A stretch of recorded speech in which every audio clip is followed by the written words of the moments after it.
America और Iran के बीच चल रहा युद्ध अब लगातार गंभीर होता जा रहा है। इस जंग का असर सिर्फ दोनों देशों पर ही नहीं बल्कि पूरी दुनिया की राजनीति और अर्थव्यवस्था पर भी पड़ रहा है। सबसे बड़ी बात यह है कि इस युद्ध की कीमत बहुत ज़्यादा है और इसका बोझ अमेरिकी टैक्स पेयर्स यानी आम जनता पर पड़ रहा है। अमेरिकी रक्षा मंत्रालय यानी पेंटागन के शुरुआती अनुमान के मुताबिक इस युद्ध के सिर्फ पिछले 6 दिनों में ही अमेरिका के लगभग 11.3 अरब डॉलर खर्च करने पड़े। अगर भारतीय रुपयों में देखें तो यह रकम लगभग 90,000 करोड़ रुपए से भी ज्यादा बैठती है। इतनी बड़ी रकम सिर्फ कुछ ही दिनों में खर्च हो जाना बताता है कि युद्ध कितना महंगा और मुश्किल होता है। इसी बीच ईरान की तरफ से युद्ध को खत्म करने को लेकर एक प्रस्ताव सामने आया है। ईरान के राष्ट्रपति मसूद ने अमेरिका के सामने शांति की बात रखी है, लेकिन उन्होंने साफ कहा है कि युद्ध खत्म करने के लिए कुछ शर्तों को मानना जरूरी होगा। ईरान के राष्ट्रपति के मुताबिक इस युद्ध को खत्म करने के लिए 3 मुख्य शर्तें रखी गई हैं। पहली शर्त यह है कि ईरान के वैध अधिकारों को अंतर्राष्ट्रीय स्तर पर मान्यता दी जाए। ईरान का कहना है कि उसे अपने राष्ट्रीय हितों और सुरक्षा के लिए जो अधिकार हैं उन्हें दुनिया के देशों को स्वीकार करना चाहिए।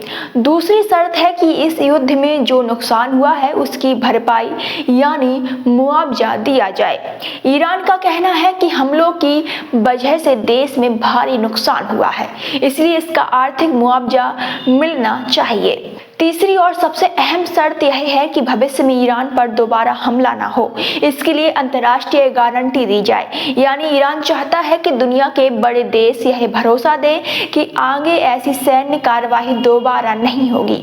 ईरान का यह भी आरोप है कि इस पूरे संघर्ष की शुरुआत अमेरिका और इजराइल की कार्यवाही से हुई है। ईरानी राष्ट्रपति ने इसे ज़ायनिस्ट शासन और अमेरिका की आक्रामकता बताया है। अब बात अमेरिका की प्रतिक्रिया की करें तो वहां की राजनीति में भी इस युद्ध को लेकर अलग अलग बयान सामने आ रहे हैं। अमेरिका के पूर्व राष्ट्रपति डोनाल्ड ट्रंप ने इस युद्ध को लेकर एक बड़ा दावा किया है।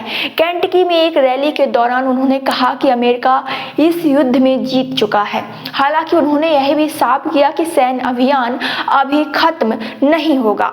ट्रंप के मुताबिक अब तक इस ऑपरेशन में 58 नौसैनिक जहाज नष्ट किए जा चुके हैं। उनका कहना है कि जब तक अमेरिका का मिशन पूरी तरह नहीं पूरा हो जाता तब तक यह अभियान जारी रहेगा। ट्रंप ने यह भी कहा कि यह युद्ध जल्द खत्म हो सकता है, लेकिन उन्होंने यह नहीं बताया कि आखिर यह कब तक खत्म होगा।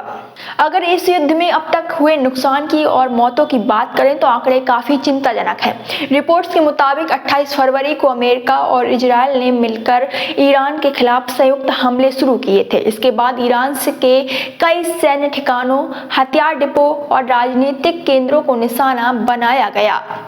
इन हमलों में अब तक 1200 से ज्यादा ईरानी नागरिकों की मौत होने की खबर है। वहीं कई हजार लोग घायल भी हुए हैं और कई इलाकों में भारी तबाही भी हुई है। दूसरी तरफ ईरान ने भी जवाबी कार्रवाई करते हुए क्षेत्र में मौजूद अमेरिकी सैन्य ठिकानों और उनके सहयोगी देशों को बेस को निशाना बनाया है। ईरान के इन हमलों में 7 अमेरिकी सैनिकों की मौत हुई है, जबकि 140 से ज्यादा सैनिक घायल बताए जा रहे हैं। यानी साफ है कि यह युद्ध दोनों पक्षों के लिए नुकसानदायक साबित हो रहा है। एक तरफ जान का नुकसान हो रहा है तो दूसरी तरफ अरबों डॉलर खर्च हो रहे हैं। दुनिया के कई देश और अंतर्राष्ट्रीय संगठन इस युद्ध को जल्द खत्म करने की अपील कर रहे हैं, क्योंकि अगर यह संघर्ष लंबा चलता है तो इसका असर तेल की कीमतों, वैश्विक व्यापार और दुनिया की सुरक्षा पर भी पड़ सकता है।